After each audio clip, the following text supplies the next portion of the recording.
and welcome to the 4th Philippine-U.S. 2+2 Ministerial Dialogue Joint Press Conference. We will first hear from Secretary for Foreign Affairs Enrique Manalo, and then Secretary of Defense Gilberto Teodoro Jr., after which we will request Secretary of State Antony Blinken and then Secretary of Defense Lloyd Austin III to deliver their remarks, after which we will have the Q&A. Secretary Manalo, please. Good afternoon, ladies and gentlemen. I wish to begin by thanking Secretary Teodoro for hosting the 4th Philippine-U.S. 2+2 Ministerial Dialogue here in Camp Aguinaldo. And we're very pleased to welcome Secretary Blinken and Secretary Austin back to Manila. The alliance of our two countries is historic, shaped by our adherence to democracy, social justice, and the rule of law. For over 7 decades, we have demonstrated its dynamism as we jointly respond to common challenges. Our cooperation has contributed to the preservation of peace and security and brought about opportunities for our mutual growth and prosperity. The Philippines values the United States' ironclad commitment to the alliance and remains steadfast to the positive trajectory of our bilateral relations over a range of initiatives. From the launch of the Luzon Economic Corridor and the conduct of Balikatan exercises both in April 2024, our alliance is robust, multifaceted, and serves the greater regional interests. These are just two of the significant headways we have accomplished in the last 24 months that deliver on our alliance commitments in the broadest sense. And there's more work to be done, and we will continue to forge ahead. Our meeting today provided us an opportunity to assess progress on our bilateral cooperation since the last 2+2 dialogue in Washington, D.C. We had very productive discussions in areas such as trade and economic cooperation, infrastructure, and security cooperation. The alliance is broad-based and supports efforts towards the achievement of Philippine development goals. We will be issuing shortly a joint statement that outlines the details of our discussions and commitments. Let me speak briefly on the issues concerning economic development and resilience. We reviewed what has happened over the past year, and we were gratified at the depth and breadth of the economic engagement of our two countries. From the first ever preferential trade and investment mission led by Commerce Secretary Gine Ramundo, to the co-hosting of the Indo-Pacific Business Forum here in Manila, and to the series of dialogues dealing with aviation, science and technology, energy, space, and cybersecurity, we have done much and accomplished much equally in charting a path towards our objectives of stable, sustainable, and secure economic growth. We are committed to following through on the ongoing cooperation with the Millennium Challenge Corporation and the Indo-Pacific Economic Framework and the Partnerships for Global Infrastructure and Investment. In this regard, we look towards identifying and implementing projects for investment in the Luzon Economic Corridor. Finally, on people-to-people ties, we laud the work of the Philippine Fulbright Commission and the USAID in the harnessing of educational cooperation and development assistance. We are also excited about the ongoing work with the Millennium Challenge Corporation on a threshold program. Let me end by emphasizing that the Philippines will continue to uphold and protect the rules-based international order in the midst of a regional landscape that is significantly under stress.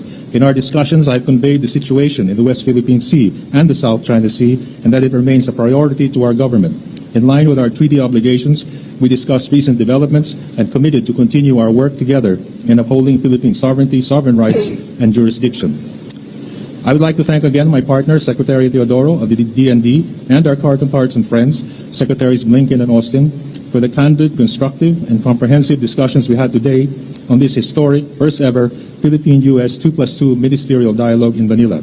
I truly believe our discussions, and more importantly, our firm commitment to Philippine-U.S. relations undeniably demonstrates that our alliance is ironclad. Thank you.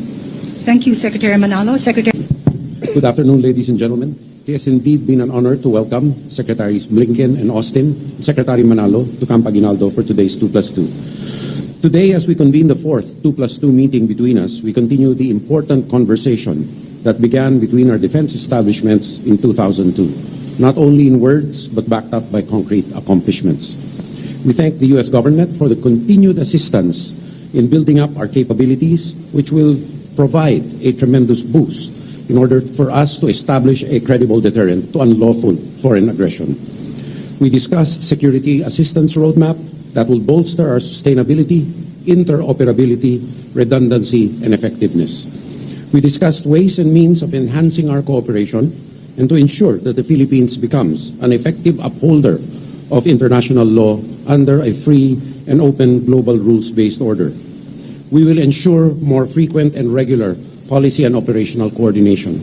We will also bolster maritime cooperative activities and expand coordination with Japan and Australia and other like-minded nations, not only in these areas, but in joint exercises and training as well, where applicable. We agreed to fully implement EDCA projects and to increase investments in EDCA-agreed locations.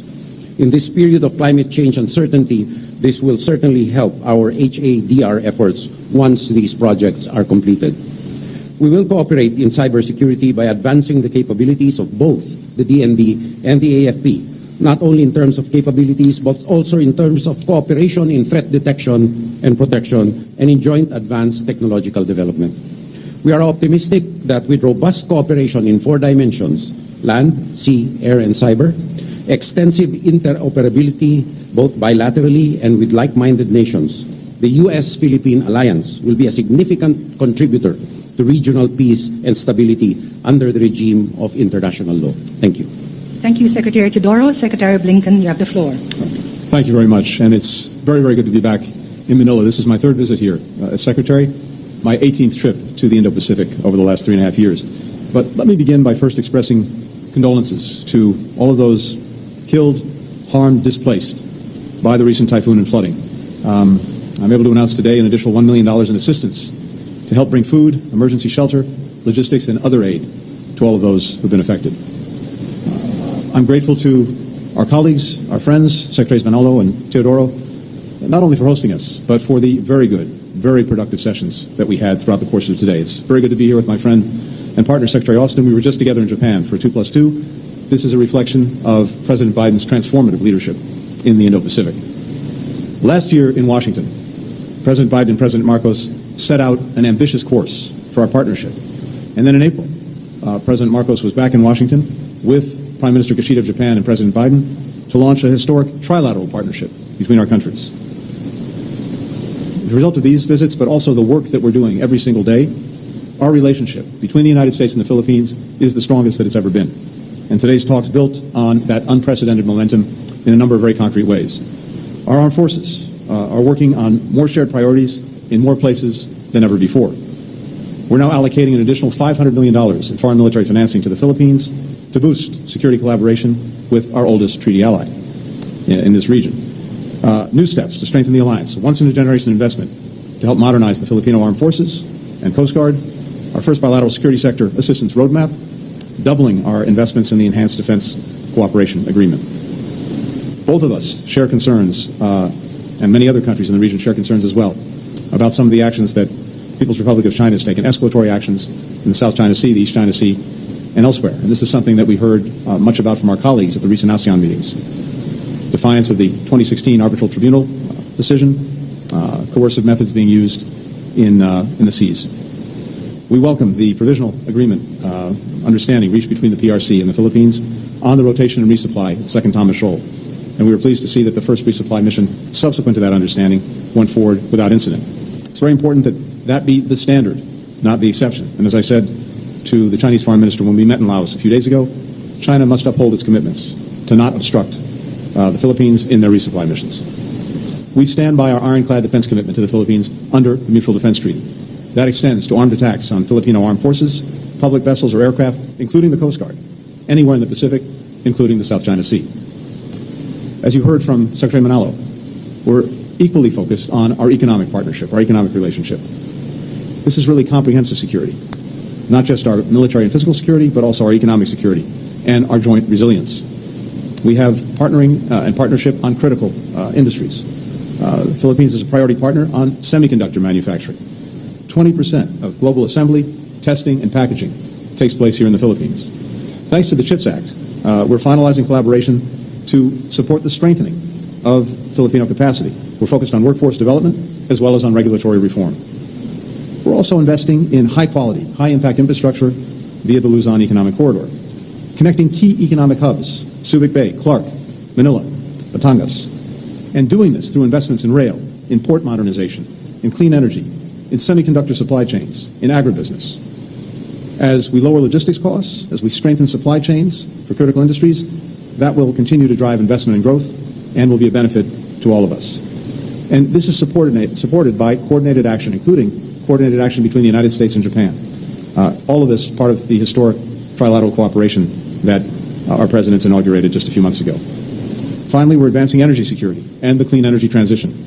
This month, our bilateral civil nuclear cooperation agreement entered into force, and we talked today about next steps, including helping to develop a safe, secure, and modern civil nuclear sector. We are living in an incredibly complex moment, and as a result, the partnership between our countries is more important than ever, and our commitment to growing it now and for the years ahead is resolute. Thank you. Thank you, Secretary Blinken. Secretary Austin, please. Thank you. Secretary Teodoro, Secretary Manalo, it's great to be back in Manila for another 2+2 Ministerial Dialogue. Many thanks to you both for your tremendous hospitality. Before I begin, like Secretary Blinken, I am thinking about everyone who was affected by the typhoon and flooding here several days ago. Please know that the United States will always stand with you. As President Biden says, our countries share a strong partnership and also a strong friendship, enriched by millions of Filipino Americans living all across the United States. So we're here to build on that extraordinary foundation. We're working to advance our shared vision of a free and open Indo-Pacific. And together, we're taking bold steps to strengthen our alliance.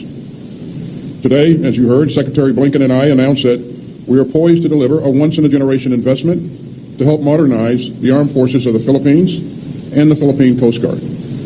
We're working with the U.S. Congress to allocate $500 million in foreign military financing into the Philippines. And this level of funding is unprecedented, and it sends a clear message of support for the Philippines from the Biden-Harris administration, the U.S. Congress, and the American people.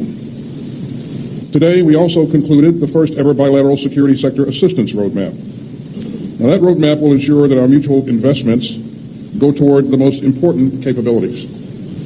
We also reaffirmed the Department of Defense that the Department of Defense intends to more than double our investments at enhanced defense cooperation agreement locations across the Philippines. President Biden's budget request this year includes more than $128 million to fund important EDCA infrastructure projects. And U.S. government investment in these locations extends beyond the Department of Defense. For example, USAID plans to pre-position disaster relief supplies at an EDCA location later this year. That will allow the department to work alongside our Philippine allies to rapidly provide humanitarian assistance in times of need. Now, during our meeting, we also reaffirmed that the Mutual Defense Treaty remains the bedrock of our alliance. And let me be clear, the Mutual Defense Treaty applies to armed attacks on either of our armed forces, aircraft, or public vessels anywhere in the South China Sea. Together, we also discussed how to make our alliance even more secure through technology and security and cyber cooperation. We reiterated our shared intent to conclude a general security of military information agreement by the end of the year. And that's crucial to our shared cybersecurity goals. And finally, we underscored the importance of working even more closely with like-minded allies and partners, including Australia and Japan. This is part of what I've described as the new convergence in the Indo-Pacific. And we can see that new convergence right here. The United States, the Philippines, and our other allies and partners are operating together more closely and capably than ever. And we're working together to ensure a free and open region. So it's been a great day for our alliance here in Manila. And Jibo, Enrique, Tony, thanks for your vision and your leadership. And I am confident that our two proud democracies will continue to deepen our alliance. So with that, we look forward to your questions. Thank you, Secretary Austin. Thank you, Secretaries. We will now proceed to the question and answer portion. We will entertain 4 questions, one each directed to each Secretary. May I call Liz Frieden of Fox News for her question directed to Secretary Austin. Liz? Yes. Thank you. Secretary Austin, having just spoken with Israeli Defense Minister Gallant yesterday, do you believe an Israeli operation in Lebanon is imminent? And can Israel fight both Hamas and Lebanese Hezbollah at the same time and win? For Secretary Blinken, the U.S. is investing an unprecedented amount of money and resources to the Philippines. Why now, and why is the Philippines relevant to a potential invasion of Taiwan? For Secretary Manalo, following your meeting with China's Foreign Minister Wang, he warned that U.S. intermediate-range missile deployment could start an arms race with China. Do you think that you're starting an arms race? Liz, that's And 3 questions. but There's supposed one to be more, one question for Secretary Austin. That have will one more. deprive the others of their question. So please, we will leave it to that, and we will see which questions will be answered. Yes, Secretary Austin, please. Liz, thanks for your question. I believe that you asked whether or not a fight was between Israel and Lebanon, or Israel and Lebanon Hezbollah, is inevitable, or imminent, excuse me.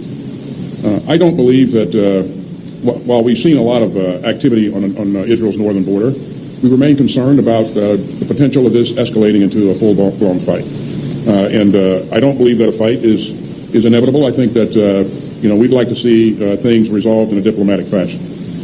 As to whether or not Israel can manage a war in Gaza and a fight in Lebanon at the same time, Israel will do what it needs to defend itself, and it's demonstrated that time and again. We've committed to helping Israel defend itself for whatever it takes, and certainly that's not a scenario that we'd like to see occur. We'd like to see things resolved in a diplomatic fashion going forward. And Liz, with regard to the foreign military financing, as you know, the Philippines has actually long been one of the largest recipients of foreign military financing in the Indo-Pacific. But the very significant additional investment that we're making in FMF, the $500 million, this is really designed to support the modernization of Filipino forces, Coast Guard, as they transition to focus on external defense. We're building on a lot of progress the Philippines has already made to be better positioned to defend their sovereignty. That is what this is about. And more generally, with regard to Taiwan, both of us, and for that matter, virtually every country in the region and countries around the world, are determined that we see the status quo maintained, that we preserve peace and stability. That's where our focus is. I think there's a recognition around the world that were there to be some kind of crisis on Taiwan, it would affect everyone. It would have global impact. We have 50% of container traffic going through the Taiwan Straits every single day, 70% of the semiconductors manufactured on Taiwan. So there's a recognition around the world that were there to be a crisis there, everyone would be affected, which is exactly why all of us are focused on trying to make sure that peace and stability is preserved, that the status quo is maintained. And finally, I just say the alliance that we have with the Philippines, this long-standing alliance, there's a critical word that applies to it. It's a defensive alliance.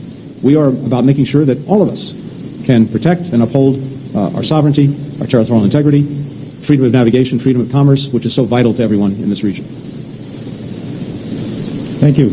I wasn't able to hear the last part of your question, but I get the gist. Regarding the supposed reference of Foreign Minister Wang Yi to the missiles, all I can really say is that first, these missiles are meant for our own defensive capabilities, our own ability to improve our defensive deterrence, and they're not meant for any offensive purposes. So I really can't see, on that basis, how it would lead to an arms race. Okay. Thank you, Secretaries. The next question should be raised by Simon Lewis of Reuters. Simon, you have the floor. Thank you. If you don't mind, I would like to put some questions to some of the different officials rather than just Secretary Blinken. Secretary Austin, just to follow up a little bit on the question about Lebanon, the U.S. defended Israel when Iran fired missiles at it in April. Are you prepared to similarly defend Israel if a full-scale war breaks out with Hezbollah in the north? To Secretary Teodoro, excuse me, your country and China appear to have different interpretations of the Second Thomas Shoal resupply agreement. You say that no prior notification or inspections are required for the resupply. Can you share details of what the agreement says, and do you intend to press ahead with resupply missions on that basis, even if China doesn't agree with your interpretation? Thanks, Simon. You mentioned the actions that we took along with other allies in the region to help defend Israel in April. And I have to take this opportunity to applaud the tremendous work that we saw from our troops and also our allies that came together in a very short period of time and did absolutely magnificent work, in my opinion. So your question is, if Israel is attacked, will we help to defend Israel? If Israel is attacked, yes, we will help Israel defend itself. We've been clear about that from the very beginning. But again, we don't want to see that happen. What we want to see happen is things resolved in a diplomatic fashion. Secretary Teodoro? On the gist of the talks made with China, I will defer to the Secretary of Foreign Affairs. However, suffice it to state that we will conduct regular and routine resupply missions in accordance with our duties under the Philippine Constitution and our responsibilities to our country. Thank you, Secretary Teodoro. Yes, we will, of course, continue our resupply missions. On the issue of notification, I think the more accurate term is exchange of information, which is exactly what we did with China, and both of us. And the fact that the supply was a relative success, I think, indicates that it's something that we are committed to pursue in succeeding supply missions, provided, of course, China also adheres to the understanding. Thank you, Secretaries. Can we now call on Nestor Corrales of the Philippine Daily Inquirer for his questions? This question is for Secretary Teodoro. Secretary, how will the 500 million in military funding, including the 128 million for EDCA investments from the U.S., help address Beijing's aggression in the South China Sea? And what will be the priorities under this funding? Well, the priorities will be laid down in the security sector assistance roadmap. Naturally, a lot of our inherent hardening capabilities are included, like cyber capabilities and the like. These and all the EDCA investments will serve to secure the Philippines' credible deterrent posture. Every peso or dollar spent on hardening Philippine capabilities to defend itself and to deter unlawful aggression will be a plus against any threat actor, whether it be China or anyone. So the EDCA investments are not only solely for defense purposes, but are also for civil defense purposes like humanitarian assistance and disaster response. They can be venues for joint cooperation and interoperability between the United States and the Philippines, and multilaterally with like-minded nations. And likewise, they will serve also as venues for economic development, like Secretary Austin has said, with the USAID. So these are not monodimensional, but multidimensional investments that will help the development of the country and help to deter unwanted and unlawful aggression by building a credible deterrent posture. Thank you, Secretary Teodoro. Last question, Joyce Rocamora from PNA. Good afternoon. The rest of the ministers may also wish to answer. What assurance has the U.S. given to the Philippines and the rest of Asia, including Japan and South Korea, that its strong security support would continue in case of a leadership change in the U.S. after the November elections? And in relation, the GSOMIA was also mentioned. Can you expound more on that?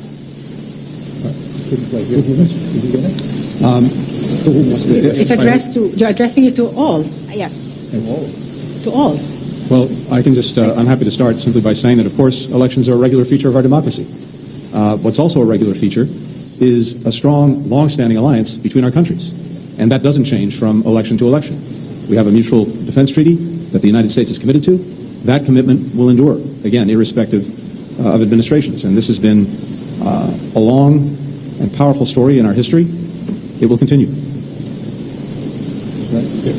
I'll just tag on to that and say that, you know, we see and have seen and will continue to see bipartisan support for the Philippines in our country. And anytime that you see that level of bipartisan support in our government, you can bet that support will continue in good fashion. You know, I've said a number of times that we're more than allies, we're family. And I would also say that I cannot imagine a day when the United States of America and the Philippines are not the best of friends, the best of allies. So I think, again, we continue to enjoy bipartisan support, and that's going to happen going forward in the future. Well, I think I can only add to that and just say that the Philippine-U.S. alliance and friendship has withstood the test of time. We've officially been partners for 7 decades, but it even goes beyond that. And in all those years, our relationship is held firmly and, in fact, has only grown more productive. And, in fact, now we could even say our relationship is at a high point. But let me say that the fundamental factors accounting for all of that is not only our shared adherence to democratic values, to social justice, but also the strong people-to-people relationship, which has really been the bedrock of our relationship. And I can say that aside from having shared interests, a shared strategic outlook, I think all those factors will combine to ensure that our relationship continues beyond perhaps 7 decades and even more. So I think that is the best way to describe the state of our relationship. I believe our relationship is based on 2 fundamental things. First is sustainability. Our engagements have always been on the principle of sustainability and not one-off, one-time things. Secondly, we share principles, fundamental principles of adherence to international law and a rules-based international order. And both countries, and not only the United States, but like-minded partners realize that building up the Philippine credible deterrent posture is vital to ensuring the rule of international law in the Indo-Pacific, particularly in our region. No partisan political position can denigrate from these fundamental principles because these are good things, right things that should be encouraged and developed.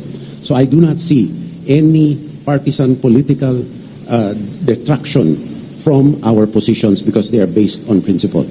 Secondly, in terms of the Gisomia question earlier, it is an attempt and an exercise, a continuing exercise to develop our operational security, which is a required stepping stone for our development of an armed force and a defense establishment with increasing sophistication to deal with vulnerabilities and with unpredictabilities in the future defense situation and picture. Thank you. Thank you very much. Thank you, Secretaries, for this joint press conference. Thank you, DFA Press Corps and members of the media joining the U.S. delegation. Can we request the Secretaries for one photo opportunity in front, for one photo opportunity for the press, and then we will conclude this press conference.